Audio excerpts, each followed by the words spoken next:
कंकाल का रहस्य। चौरा गांव के खेतों में इन दिनों खुदाई का काम चल रहा था। असल में इसी गांव से होकर एक अच्छी सड़क गुजरनी थी, इसलिए यहाँ खुदाई शुरू की गई थी। अचानक एक दिन खुदाई करने वाली मशीन से कुछ टकराता है। बाद में जब खोजबीन की जाती है तो वहां से 2 कंकाल मिलते हैं। पुलिस गांव के लोगों से पूछताछ शुरू करती है। आप लोगों को क्या लगता है ये किसके कंकाल हो सकते हैं? अरे साहब, हमें क्या पता ये किसके कंकाल है, आप ही लोग पता लगाइए। हम लोग तो बहुत ज़्यादा डरे हुए हैं। हाँ, हमारी फॉरेंसिक टीम अभी आ रही है। ये बताओ कि इस गांव के रहने वाला कोई जोड़ा गायब तो नहीं ना?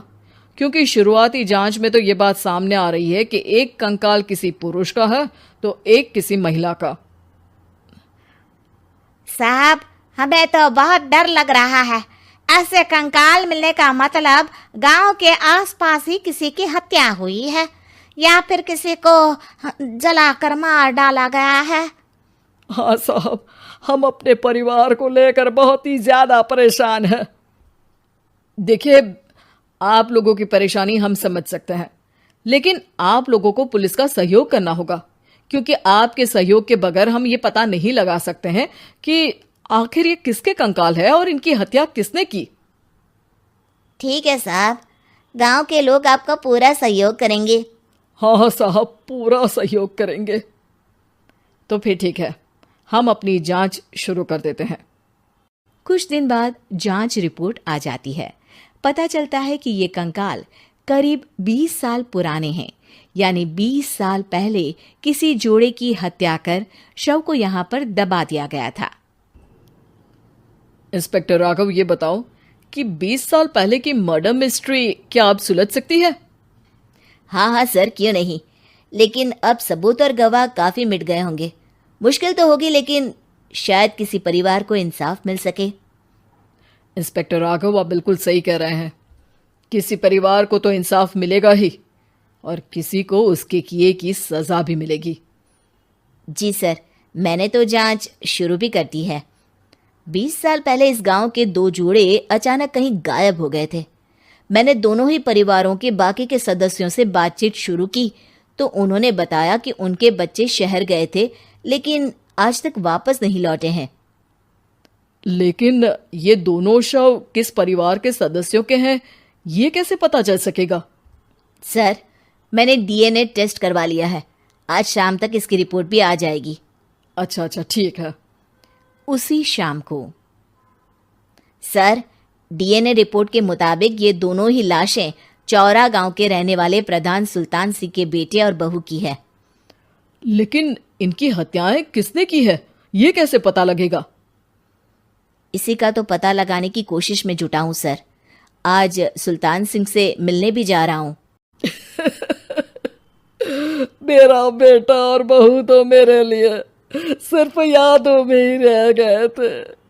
हमें उनकी लाशें तक नहीं मिल सकी थी। आज 20 साल बाद उनके कंकाल मिले हैं। मैं अब किसके लिए जीऊं?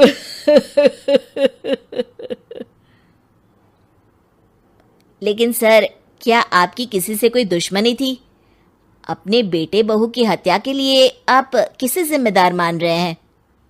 अब मैं किसका नाम बोलूं? मेरी तो किसी से दुश्मनी नहीं थी, बस मेरे बेटे बहू को कोई वापस ला पाता।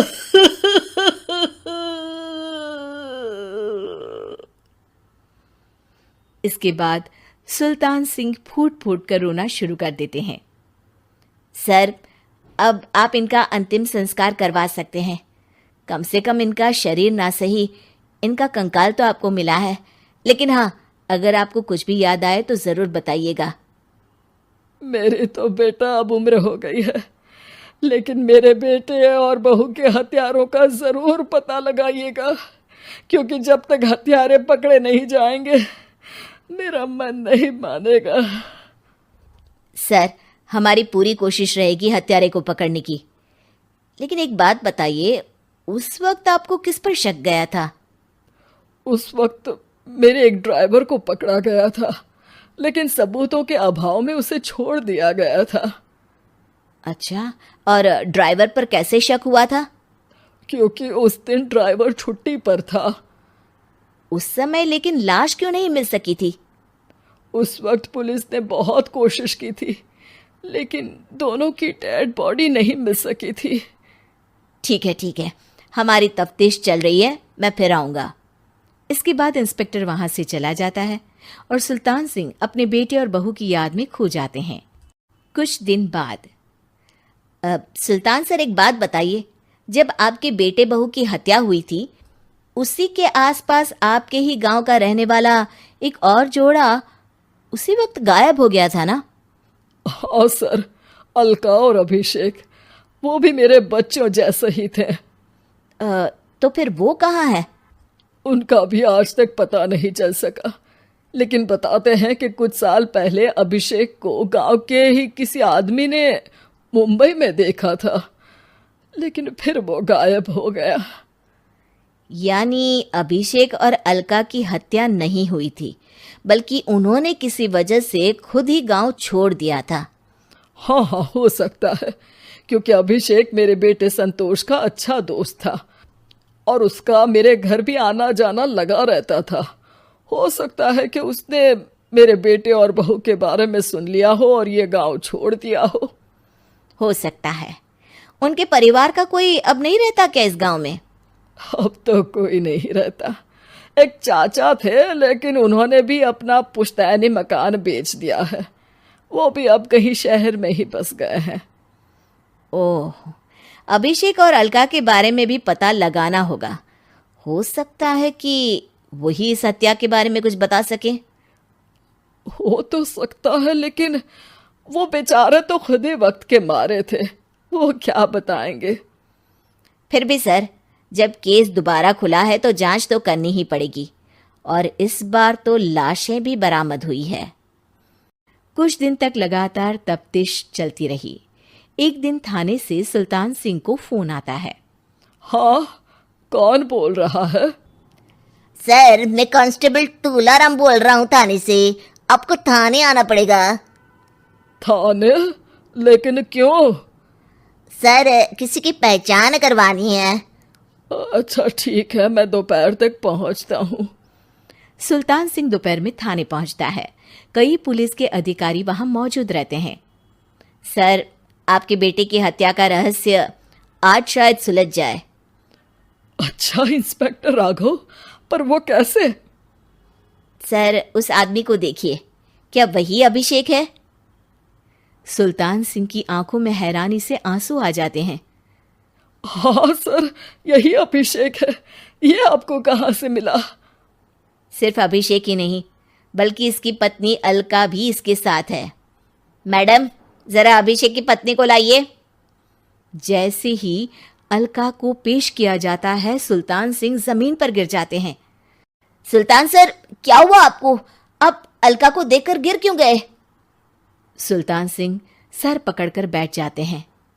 ये अलका नहीं, बल्कि ये तो मेरी बहू रितु है। पूरा थाना एक दूसरे का मुंह देखने लगता है। क्या? इसके बाद हर किसी को दो कंकाल और हत्या का रहस्य समझ में आ गया।